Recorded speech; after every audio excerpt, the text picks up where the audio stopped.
Welcome to the Real News Network. I'm Mark Steiner. It's great having you with us. Real News contributor and board member Dimitri Lascaris was accused and publicly attacked in Canada as an anti-Semite. It all stemmed from his tweet to two Jewish Liberal Party members of Parliament, asking them to denounce a vicious video posted by two women who supported a counter-demonstration organized by the Jewish Defense League in support of the B'Nai Brith, who opposed a pro-BDS demonstration that was supported by the Postal Workers Union of Canada. The video called for bringing back the death penalty and the execution of Prime Minister Trudeau and other political leaders who were either Muslim or are of East Indian descent. The parliamentarians did not answer his tweets. Then he was denounced by Prime Minister Trudeau for being anti-Semitic. This episode is on the heels of a battle taking place in the British Labour Party, where its leader, Jeremy Corbyn, is being accused of being an anti-Semite, and the raging debate over the new international definitions of anti-Semitism.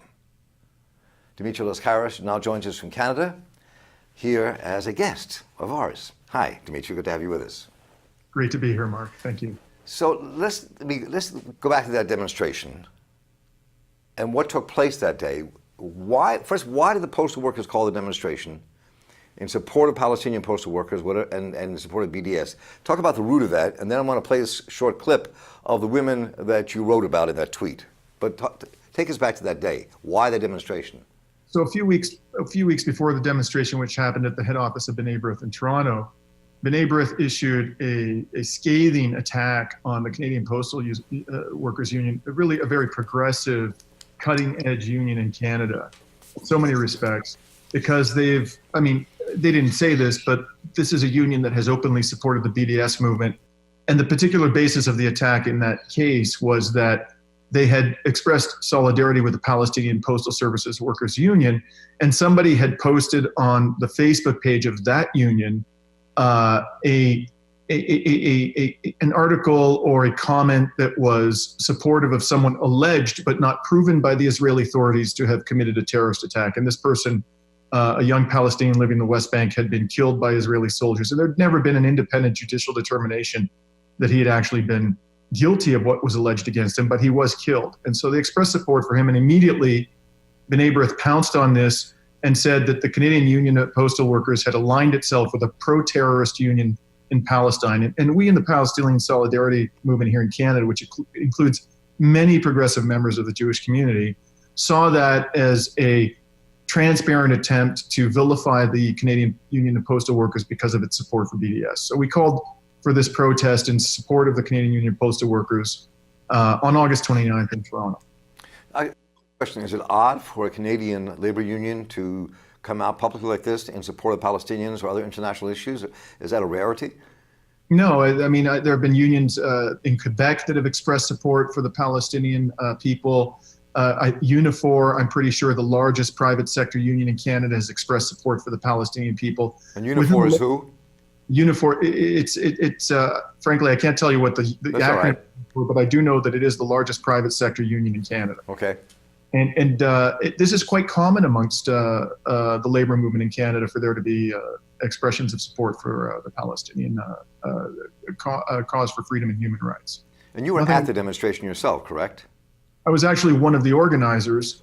And before, in advance of the demonstration, we were attacked quite stridently by B'Nai Brith, by the Center for Israel and Jewish Affairs, which is probably the most prolific lobby group in Canada in terms of advancing the government of Israel's agenda. We were attacked also by Michael Levitt, one of the two Liberal MPs whom you mentioned, who is the head of the Canada-Israel Parliamentary Committee and is the MP in that particular riding where B'Nai Brith's head office is situated. Now, you mentioned this video, and I know you want to go there in a moment, but there was something else happened before we get to that video, which I think is very important to understand. At the end of that rally, a person by the name of Faith Goldy showed up. Faith Goldy is running for mayor of Toronto. Faith Goldy is a brazen white supremacist, and in fact, months ago, she actually promoted a book on the internet by a Romanian fascist that openly called for the elimination of the quote-unquote Jewish menace. In addition, during the summer, this past summer, she promoted and complimented a neo-Nazi party in Greece called Golden Dawn, which is arguably the most virulent and dangerous neo-Nazi party and blatantly anti-Semitic party, and held them up as an example of, a party that ought to be emulated. So she showed up at this rally, and she was warmly received by the B'Nai Brith supporters who had gathered on the other side of the sidewalk and were hurling obscenities at us and anti-Arab racism at us and Islamophobic commentary at us. And in particular, the head of the Jewish Defense League himself, Meir Weinstein, just basically embraced her as an ally at that rally. So when it was all over, we were, again, both before and after, we were attacked by Michael Levitt, the MP I mentioned. We were attacked by B'Nai Brith. We were attacked by the Center for Israel and Jewish Affairs, which said it was outraged by our protest. But not a single word was spoken about Faith Goldy or this video that you're about to talk about. Well, let's go to this video. I mean, the women in this video were at the demonstration. They were part of the counter demonstration. In another piece of this video, if we have time, we'll play. They support Faith Goldy and come out talking about how they support Faith Goldy and are going to work for her in Toronto. She's running for mayor, and kind of ridicule in some racist ways other people who are running for office in Toronto. And then they posited this, which has to do with asking for the execution of Trudeau and others in Canada who are members of Parliament. I just think that we should bring in the death penalty, and that would resolve a lot of problems, and it would discourage people from committing these crimes, and then we're done. Yeah. And that's it, and we don't really need...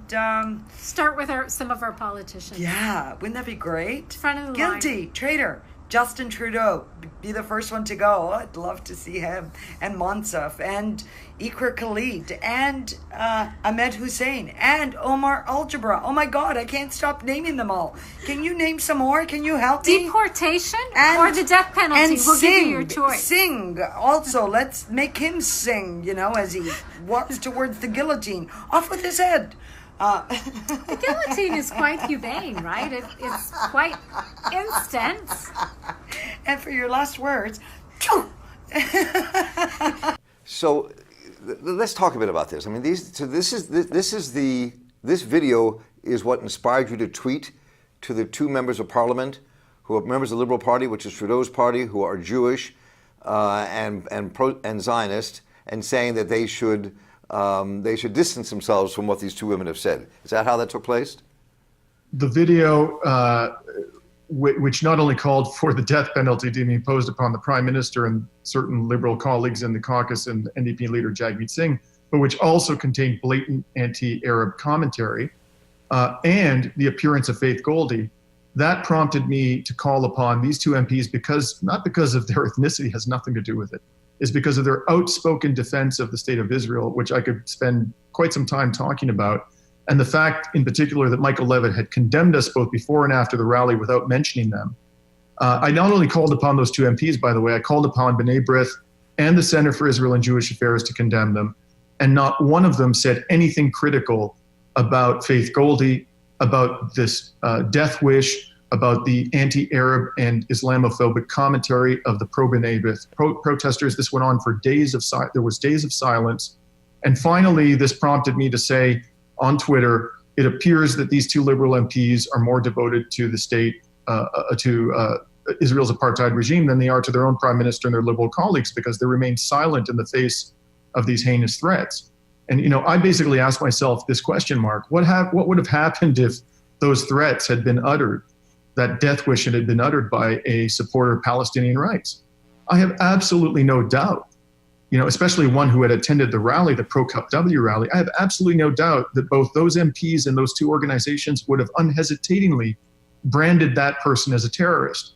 But when that kind of awful, heinous language and threatening language is employed by somebody who's a supporter of B'nai Brith and of Israel, they're shamefully silent. And I thought that was something that merited criticism and commentary. And this has kind of become a huge news item in Canada from what I've been reading. I mean, people are talking about it all over the place. Because Trudeau, even though you asked for them to distance themselves, it was Trudeau who wrote a response to you that we're seeing on the screen now from tweeting, saying what you did was anti-Semitic. Right, and that was preceded. What happened was the day after I made the tweet, the Center for Israel and Jewish Affairs sent, and this was shared to me by people who work on Parliament Hill. They sent a missive out to the people who work on the Hill, not to the general public, in which they called for me to be condemned as an anti-Semite. And in their public commentary and in their communications with the parliamentarians, the Center for Israel and Jewish Affairs left out an absolutely critical aspect of the International Holocaust Remembrance Alliance definition of anti-Semitism. And that is that definition of anti-Semitism, which is controversial. Many people view it as being too broad and as a weapon to silence criticism of Israel, but let's take it at face value and say that it's a reasonable definition. It has a series of examples of anti-Semitism. And before it talks about those examples, before it lists them, it says that the following could constitute anti-Semitism, depending upon the entire context in which they are articulated. These examples or these statements are articulated. So in calling upon parliamentarians and leading politicians in Canada to denounce me, the Center for Israel and Jewish Affairs left out this really important qualifying language and made it sound as though anytime anybody questions where the priorities of a politician who happens to be Jewish lie, that constitutes anti-Semitism. But that is not what the IHRA definition says. What it essentially says is it all depends on the context. So have you, a couple of things here I think are really important to explore. I mean, first of all, the question is, have you heard any more from Trudeau's office or anybody else, B'Nai Brith, the parliamentarians, from anybody? Well, there was a within the 24-hour period following the demand by the Center for Israel and Jewish Affairs that I be denounced, there was a torrent of a criticism coming at me from various parliamentarians, including the leader not only of the Liberal Party but also of the Conservative Party and of the NDP. And then following that, I didn't hear any commentary from politicians, but I continued to be attacked by the Center for Israel and Jewish Affairs and B'Nai Brith, and they're basically calling for me to be boycotted by politicians on the Hill. They're calling for me, there's a strange irony to all of this because I am a supporter of the boycott, divestment and sanctions movement, but they're calling for politicians in Canada to basically have nothing to do with me. So even the NDP, the New Democratic Party, which is the left-leaning party in Canada, which is having its own internal issues over who should be the leader, and one who has said things that are pro-Palestinian. So there's contradictions going on inside there as well. I was kind of shocked when I saw the entire spectrum of the Canadian political life kind of attacking you and coming after you. Well, I think we need to be, a little bit sanguine about what the NDP really stands for when it comes to Palestinian rights. It is true that of the three major political parties in Canada, the rhetoric coming out of the NDP with respect to Palestinian rights is the most, I think, humane and fair-minded. But a few months ago, there was a convention in Ottawa organized by the NDP. It was the first convention for the new leader, Jagmeet Singh. And the NDP youth, supported by riding associations from across Canada, brought forward a very modest resolution in support of Palestinian rights. All it called for was a ban on the importation of products from Israel settlements, which are acknowledged by the Canadian government to be a violation of the Fourth Geneva Convention. It's a very modest sanction. Not only was this resolution opposed by Jagmeet Singh and by the foreign affairs critic Hélène Lavadière, who also came after me on Twitter, but in addition, they used underhanded and anti-democratic tactics to stifle debate on the resolution. So they wouldn't even allow the resolution to be talked about at the convention. So there's a vast disparity between the rhetoric of the leadership of the NDP, the supposedly progressive party, and the actual reality of how it approaches the issue of Palestinian rights. It will not do what is absolutely essential to securing justice and freedom for the Palestinian people, which is to call for some form of meaningful economic sanction on the state of Israel. So, I mean, there are a couple of issues here that really kind of scream for a conversation, and they really stood out to me as I was reading all the stuff that was going on, reading their tweets, watching this video for these two women who just were clearly so far to the right. I mean, it was just kind of, just seemed a little tipsy and vile at the same time. But it's what this exposed, it seems to me, is the debate that's also going on all over the Western world inside the Jewish community that is splitting the Jewish community open, which is one of the reasons that I think that you're seeing so many people in so many established organizations like AIPAC in the United States and their counterparts in Canada and the present Israeli government kind of teaming up with people they would never have talked to before who were anti-Semitic, racist, white supremacists. But now they're making this dialogue because so many Jews are kind of saying, no, this is wrong. We can't keep doing what we're doing in terms of the West Bank and Gaza and Palestinian land. So that's taking place. And I think that's part of the undertone here that's not being spoken about, but it's at play in what happened to you. I think that's absolutely correct. I mean, I think that the right and the proto-fascist and fascist movements, which are burgeoning in the West, and it's an extraordinarily alarming trend that should concern us all, they see Israel, whatever feelings they may have about the Jewish people, and almost uniformly they're hostile to the Jewish people, and in some cases they exhibit outright hatred towards the Jewish people, but they see the state of Israel, this hyper-militarized and racist state, as being a model that they can emulate or ought to emulate in their own countries. And I think they also share something with the Israeli government in terms of substantive policy, and that is a virulent hatred of Muslims and Arabs. And so there is a marriage of convenience going on between fascist and proto-fascist groups in Western and other countries and the racist and apartheid regime of Israel. And I think we saw this on blatant display at this protest in Toronto. We saw the merger of fascist anti-Semitic groups with pro-Israel groups, and it's something that should be extraordinarily alarming to us all, as I said at the outset. And I think a story that the Real News has covered in the last few months, Max Blumenthal did some excellent work in this regard, is that the Israeli government has been selling weapons to the regime in Ukraine, even though there are very significant neo-Nazi, anti-Semitic elements within the Ukrainian military. And evidence emerged, thanks to Max Blumenthal's reporting and that of Asa Winstanley at Electronic Intifada, that Israeli weapons were ending up in the hands of the Azov Battalion, a neo-Nazi, anti-Semitic force within the Ukrainian military that is increasingly influential in the Ukraine. And in Israel itself, human rights activists have brought legal proceedings to stop the sale of weapons to the Ukraine because of the presence of neo-Nazis and anti-Semites within the Ukrainian military. So it's quite extraordinary what we see happening here. I think it's very telling about the nature of the Israeli government today. And I think the fear that people have. I mean, part of the fear, I think, and let's just put this tweet up here real fast, which is which you tweeted to the two parliamentarians. And I'll just, as we read this together, and apparently Liberal MPs Anthony Housefather and Michael Levitt are more devoted to apartheid Israel than to their own prime minister and colleagues in the Liberal caucus. And I raise that because we talked a bit about this last week when we talked about doing this program together today.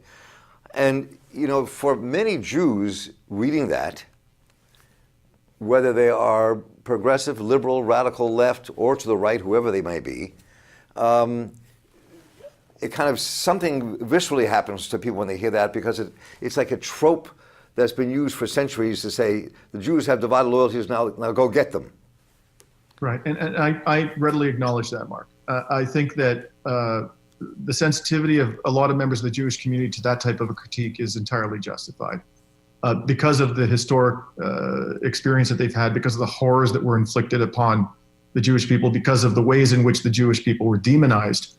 But I think also we have to be mindful of the fact that this is a phenomenon, the phenomenon of conflict of interest, divided loyalties, however you term it, that is present in politics in many different ways. There was a 2006 Pew survey of Christians in 13 countries that found that 42% of U.S. respondents saw themselves as Christians first and Americans second.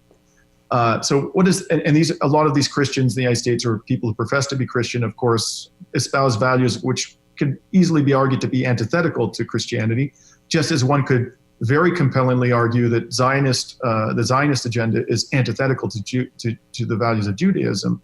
But the bottom line is that these types of conflicts of interest are found throughout the political elites. They're by no means confined to members of the Jewish community. And when we find them, and when there is a legitimate argument to be made on the basis of a politician's record that they would prioritize the interests of Israel over the interests of the country on whose behalf they serve as a politician, we should be able to have a conversation, a calm conversation about where that politician's priorities actually lie, having due regard to the sensitivities of the Jewish community to this type of an accusation. As I said at the outset, my critique of these two politicians has everything to do with their record, nothing to do with their ethnicity and religion. And I'll just give you one example in which I thought this conflict of interest was on blatant display, and it was only 3 months ago. The Israeli military shot a Canadian doctor, Tarek Lubani, in Gaza while he was wearing medical garb, shot him in both legs in circumstances where there was no conceivable justification for the shooting of the doctor. The Justin Trudeau government, within a matter of days, under intense pressure to act, issued for the first time in its tenure a very critical statement of the government of Israel. And Anthony Housefather and Michael Levitt, the two MPs to whom I directed this tweet, not only refrained from criticizing the state of Israel, but actually expressed their disappointment in their own prime minister for calling on the Israeli government to hold the people who shot Dr. Tarek Lubani accountable and to conduct an independent investigation. If that is not some evidence, at least, that these two politicians will choose the interests of the state of Israel over those of Canada when they're put to a choice, I don't know what is. And as I say, that's just one example. We have to conclude now, and I want to thank Dimitri Lascaris for joining us. And I want to conclude this way, because we're just finishing the high holidays in the Jewish calendar. Yom Kippur is the holiest day in the Jewish year. It's called the Day of Atonement, when Jews, as myself, fasted all day long to reflect on the year that came before us. And I think we need to reflect on what just happened here.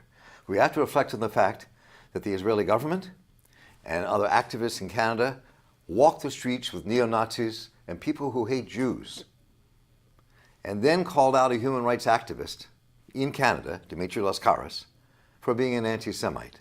Some people think the world is turned upside down about this a little bit, that things don't seem the way they should be. We should think about what this means and where we're going. And as someone who grew up in a home with people who had numbers on their arms because they survived the concentration camps of World War II in the Holocaust, it means a great deal to me personally. And I want to thank Dimitri Lascaris for joining us today, and for all of us to reflect on what just happened and where we're taking this world of ours. Dimitri, thank you so much. Thank you, Mark. Thank you for having me. And I'm Mark Steiner here for the Real News Network. Thank you for joining us. Look forward to talking to you again really soon. Take care.